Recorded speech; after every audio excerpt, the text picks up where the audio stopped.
What is going on, everybody? So I got a question in the group chat of when it is appropriate to buy a stock car versus when is it appropriate to buy a modded car. And I want to talk about the advantages between both. There are a lot of times where the modded car will be much harder to sell, but there are also times when you can make more money off of it. But you need to understand a couple things when buying either a stock car or a modded car if you're doing this strictly for profit. So if some of you guys may not know, I am known for buying and selling things off Craigslist, Facebook Marketplace, and OfferUp for a profit. I've been doing it since I was 15 years old, and I love doing it. And we also have the Flipping Wheels group where we help people do this daily.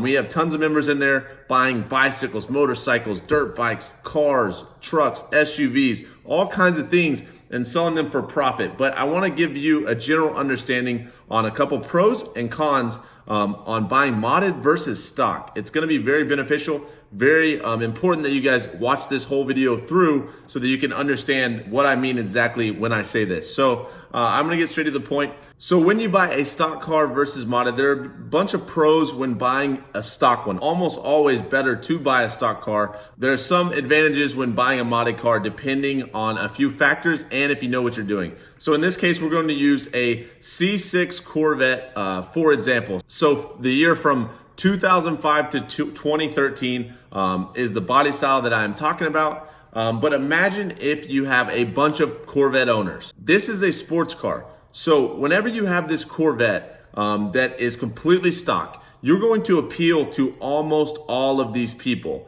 because they can mod it the way they want to. That is a huge, huge deal. If someone wants to mod something, you can always mod a stock car. It's very hard to unmod a car if it's got a camshaft in it, if it's got engine work done. So imagine if you have a stock Corvette on this side and a built Corvette on this side, and you have 5,000 people as your whole audience for the stock Corvette. When you have this modded car, I would say there's a good portion of that 5,000 that just wanted a stock Corvette. I would also say that there is a little bit of a portion that wants a modded one.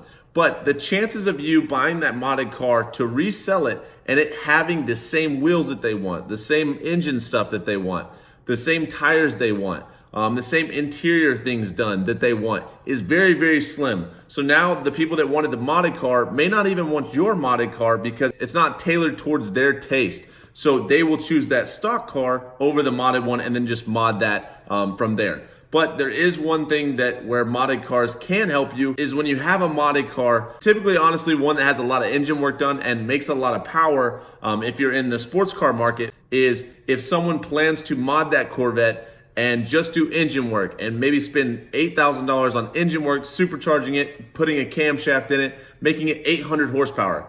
But you have one modded that's just $4,000 above a stock one that makes their 800 horsepower. They don't really care how it gets there a lot of times. So now they're gonna essentially to them save $4,000 and just buy yours instead of buying a stock one and putting 8 into it, where they're gonna be paying $4,000 more than they could if they just bought yours. And that is the case with my good roommate, Justin. He was gonna buy a Cadillac CTS-V and then build it.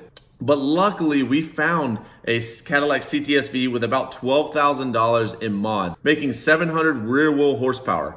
But in his situation, being a car enthusiast, wanting to still find a good deal, instead of him buying a stock one, putting $12,000 in it, to where the cheapest one that we found was around $27,000 to $29,000, he would be in it around $37,000 to $40,000 after he got the requirements and the horsepower requirements that he really wanted.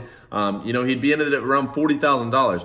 But luckily, we found a built one already for him for about $28,500, and it's perfect for what he wants. But you must understand that there are only a select few Justin Lawrences out there. So understanding what you're buying, being stock versus modded, is super, super, super important. You must know what you're buying. You must know how much it's going to affect your audience when you go to resell it. And you must understand if you buy a modded car, it probably will take much longer to sell, but you also will find a very passionate buyer that might be willing to pay full price. So there are a bunch of pros, there are a bunch of cons to it. I just wanted to make this video for you guys because it's very important to understand this. in the car market so that you can, really narrow down on what you're trying to do and the value that you're trying to provide to your potential audience. So again, thank you guys so much for watching. I just wanted to talk about this a little bit. It was talked about in our Flipping Wheels group chat. If you don't know what that is, click the first link down below. Learn a little bit more about a new market where we help people find the best deals in their area, regardless if it's cars, motorcycles, dirt bikes, trucks, or SUVs. We love doing it. I go live every single day and break down deals with the Flipping Wheels team. If you guys want to follow me on Instagram, hit the second link down below and feel free to direct message me, ask me any questions that you want to, and I'd love to help you guys as much as I could. But as always, I will see you guys in the next video. Take it easy.